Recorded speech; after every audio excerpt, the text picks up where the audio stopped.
સુરતના ઈચ્છાપોરના કવાસ ખાતે આવેલા ઇન્ડિયન ઓઇલ ટર્મિનલમાં ભૂકંપના કારણે આગ લાગવા અંગેની રાજ્ય કક્ષાની મોક ડ્રીલ યોજાઈ હતી.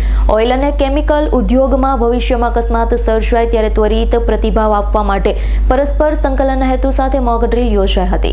રાજ્યના મોટા ઓઇલ અને કેમિસ્ટ્રી ઉદ્યોગમાં થતી આકસ્મિક ઘટનાઓ સમયે આવી પડેલી આપદાઓને પહોંચી વળવા માટે ત્વરિત રાહત અને બચાવ કામગીરી કરી શકાય તેવા આશયથી નેશનલ ડિઝાસ્ટર મેનેજમેન્ટ ઓથોરિટી અને Gujarat state disaster management authority તથા જિલ્લા ક્રાઇસિસ ગ્રુપના સંયુક્ત ઉપક્રમે ઈચ્છાપોરન કવાસ સ્થિત ઇન્ડિયન ઓઇલ હજીરા ટર્મિનલ ખાતે ભૂકંપના આંચકાના કારણે ઓઇલ લીકેજ થતા વિકરાળ આગને કાબૂમાં લેવા અંગેની રાજ્યકક્ષાની સફળ મોક ડ્રીલ યોજાઈ હતી. 9:30 કલાકે ભૂકંપના આંચકાના કારણે હજીરાના કવાસ સ્થિત ઇન્ડિયન ઓઇલ હજીરા ટર્મિનલ ખાતે MS ટેન્કર નંબર 1માં ઓઇલ લીકેજ થતા આગ લાગી હતી. આગ કાબૂમાં લેવા સ્થાનિક IOCLના ફાયર જવાનોએ પાણીનો મારો ચલાવ્યો. આગ વધુ પ્રસરતા ઇમરજન્સી 1 જાહેર કરવામાં આવે.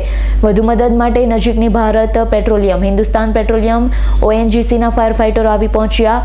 IOCL ટર્મિનલમાં પેટ્રોલિયમ પ્રોડક્ટની ભારે લીકેજ અને ટેન્ક પાઇપલાઇન ડાયક તૂટી જવાથી આગ બેકાબૂ બની હતી.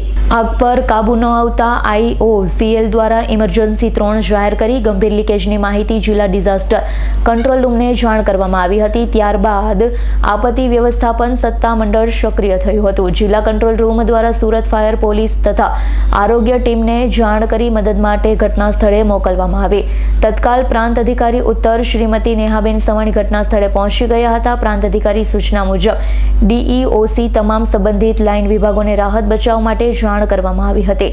તાત્કાલિક તમામ કર્મચારીઓને ગ્રીન ઝોનમાં સલામત સ્થળે ખસેડવામાં આવ્યા હતા. તો સાથે શહેર પોલીસ, સુરત મહાનગરપાલિકા તથા જિલ્લાના ફાયર કચેરીના જવાનો મદદ માટે આવી પહોંચ્યા હતા. પાલિકાના ચીફ ઓફિસરના નેતૃત્વમાં આગને કાબૂમાં લેવા માટે ફાયર જવાનો દ્વારા ભારે જહેમત ઉઠાવવામાં આવી.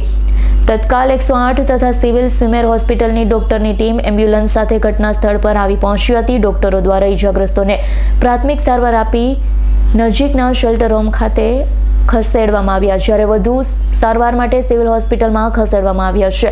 મોક ડ્રીલ બાદ SDRF, પોર્ટ ઓફિસર, ઔદ્યોગિક સલામતી અને સ્વાસ્થ્યના અધિકારી, મુખ્ય જિલ્લા આરોગ્ય અધિકારી તથા હજીરા સ્થિત કંપનીના ફાયર ઓફિસર ટીમોએ મોક ડ્રીલ અંગેના મંતવ્યો વર્ણવ્યા હતા. મોક ડ્રીલમાં વન વિભાગ, માહિતી, ગુજરાત મેરીટાઈમ બોર્ડ, માર્ગ અને મકાન વિભાગ, DGVCL, GS, RTC વિભાગ સહિતના સંબંધિત વિભાગના નોડલ અધિકારીઓએ મોક ડ્રીલમાં જોડાઈ સફળ બનાવી હતી. Bureau report, S9 news, Surat.